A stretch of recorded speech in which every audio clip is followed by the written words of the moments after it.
Ya, Shalom, selamat pagi bagi kita semua, Bapak Ibu, saudaraku yang dikasih oleh Tuhan. Kita terus bersemangat berdoa ya. Nah, Bapak Ibu, saudaraku yang dikasih oleh Tuhan, pagi hari ini saya ingin membagikan topiknya adalah masa yang sukar. Ya, kenapa? Karena setiap orang hari-hari ini selalu membicarakan betapa sulitnya kehidupan, gitu ya. Jadi masa-masa yang sulit, masa-masa yang sukar. Nah, kalau berbicara masa-masa yang sukar, pasti konsentrasi kebanyakan orang adalah masa yang sukar itu adalah sulitnya mendapatkan pekerjaan, sulitnya keuangan, sulitnya apa ya, seperti sekarang ini ya, banyak yang sakit, banyak yang sukar, pergi kemana-mana dibatasi, berkumpul dibatasi, semua hal-hal yang bersifat jasmani, gitu ya. Jadi masa yang sulit adalah semua orang, ya kebanyakan orang, kalau nggak semua ya, jangan semua. Kebanyakan orang adalah ya seperti masa-masa yang sekarang ini adalah masa-masa yang sulit. Nah, tetapi apa kata firman Tuhan mengenai masa yang sulit? Nah, ini yang perlu kita bahas, saudaraku ya. Mari coba kita lihat, saudaraku, kebenaran firman Tuhan. Ya, 2 Timotius 3 ayat 1 sampai 9. Ya, apa yang dimaksud oleh Tuhan masa yang sulit? Ya, masa yang sukar. Ya. 2 Timotius 3 ayat 1 sampai 9. Ya, saya bacakan untuk kita semua. Ketahuilah bahwa pada hari-hari terakhir akan datang masa yang sukar. Jadi ini kata Rasul Paulus kepada Timotius, masa yang sukar. Apa itu masa yang sukar itu? Nah, mulai dari ayat yang kedua, manusia akan mencintai dirinya sendiri dan menjadi hamba uang. Mereka akan membual dan menyombongkan diri. Mereka akan menjadi pemfitnah.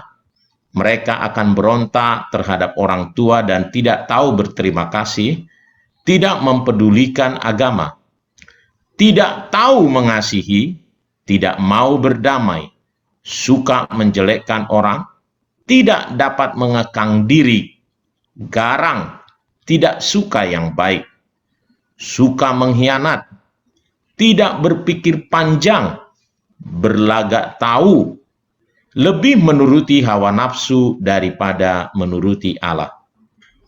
Secara lahiriah, mereka menjalankan ibadah mereka, tetapi pada hakikatnya mereka memungkiri kekuatannya. Jauhilah mereka itu. Sebab di antara mereka terdapat orang-orang yang menyeludup ke rumah orang lain dan menjerat perempuan-perempuan lemah yang syarat dengan dosa dan dikuasai oleh berbagai-bagai nafsu, yang walaupun selalu ingin diajar, namun tidak pernah dapat mengenal kebenaran. Sama seperti Yanes dan Yambres menentang Musa, demikian juga mereka menentang kebenaran. Akal mereka bobrok dan iman mereka tidak tahan uji. Tetapi sudah pasti mereka tidak akan lebih maju, karena seperti dalam hal Yanes dan Yambres, kebodohan mereka pun akan nyata bagi semua orang. Nah, inilah masa yang sukar itu, masa yang sulit.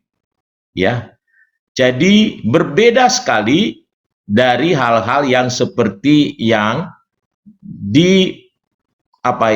yang dianggap orang kebanyakan yang sulit itu mengenai hal-hal jasmani, tetapi yang Tuhan lihat, Tuhan nyatakan hal yang sulit adalah hal yang perkara-perkara rohani. Ya, tadi banyak sekali daftarnya, tetapi saya buat menjadi 3 saja. 3 kira-kira. Masa yang sukar itu adalah masa di mana kebanyakan orang itu, manusia itu meninggalkan prinsip-prinsip moral, Ini yang kita lihat dari ayat yang 2 sampai 4. Mereka lebih mencintai dirinya sendiri, ya, menyukai hal-hal yang tidak baik gitu. Nah, yang kedua adalah manusia memungkiri kekuatan ibadah. Meskipun dia ibadah, tetapi dia tidak yakin, tidak percaya ada sesuatu yang luar biasa dari ibadah itu. Mereka mungkin masih beribadah, tetapi katanya ya biasa aja, sesempatnya kalau mak bisa gitu. Itu kira-kira ya. Yang ketiga adalah tidak mengenal kebenaran, bahkan menentang kebenaran. Yang dipakai contohnya adalah Yanes dan Yambres ya. Bahkan menjadi bodoh. Dia diajar tapi tidak bisa-bisa gitu ya. Tidak mengerti kebenaran. Tidak memiliki keinginan untuk menjadi orang benar. Nah, ini tiga hal ini yang saya buat rangkumannya kira-kira adalah masa yang sukar itu. Ya. Nah, Bapak Ibu Saudaraku yang dikasihi oleh Tuhan, nah jadi apa ini maksudnya Saudaraku? Apa ini implikasinya bagi kehidupan kita? Ya. Kita tentu betul secara jasmani mengalami masa-masa yang sulit ini, tetapi yang Tuhan nyatakan masa yang sulit bagi kita orang-orang percaya pada Tuhan, karena kita bukanlah hidup hanya secara jasmani saja, tetapi secara rohani, maka masa yang sukar adalah kata firman Tuhan adalah justru perkara-perkara rohani. Ya, Rasul Paulus kepada Timotius juga menasihatkan supaya dia menjadi seorang prajurit katanya. Seorang prajurit tidak memusingkan hidupnya dengan perkara-perkara yang duniawi. Tapi bagaimana ia bisa menyenangkan hati tuannya, hati Allah. Nah, jadi mari Bapak Ibu lebih konsen lagi ya. Yang kita persoalkan justru adalah hal-hal yang bersifat rohani. Jadi misalnya kalau melihat anak-anak kita, kita harus lebih konsen melihat mereka dalam perkara-perkara yang rohani. Ya. Jangan kita biarkan dia ya asik dengan dirinya sendiri, ya. Tetapi harus kita bawa kepada Tuhan. Kita harus lebih khawatir anak-anak kita itu tidak mengenal kebenaran, dia menjadi acuh tak acuh terhadap ibadah, itu tadi. Ya. Kita lebih concern terhadap karakternya, ketertarikannya kepada hal-hal rohani, daripada hal-hal yang bersifat jasmani. Ya. Nah, sayangnya banyak memang sudah anak Tuhan, tetapi masih didrive oleh kehidupan yang jasmani ini. Yang Tuhan mau dari kita adalah kita didrive justru dari perkara-perkara yang rohani. Ya. Perkara-perkara yang jasmani tentu penting, saudaraku, tetapi jauh lebih penting adalah perkara-perkara rohani. Mengapa? Karena kita manusia rohani. Kita bukan manusia jasmani saja. Ya. Nah, mari Bapak Ibu, melalui renungan kita pagi hari ini, mari arahkan perhatian kita kepada perkara-perkara yang rohani. Saya percaya ketika kita melihat hal-hal yang lebih rohani, maka kita akan melihat semua hal-hal yang jasmani ini menjadi tidak ada apa-apanya. Kita bisa menanggung segala perkara yang bersifat jasmani ini. Apabila kita terus ada di dalam pemahaman bahwa hidup ini bukan hanya soal itu, saudaraku ya.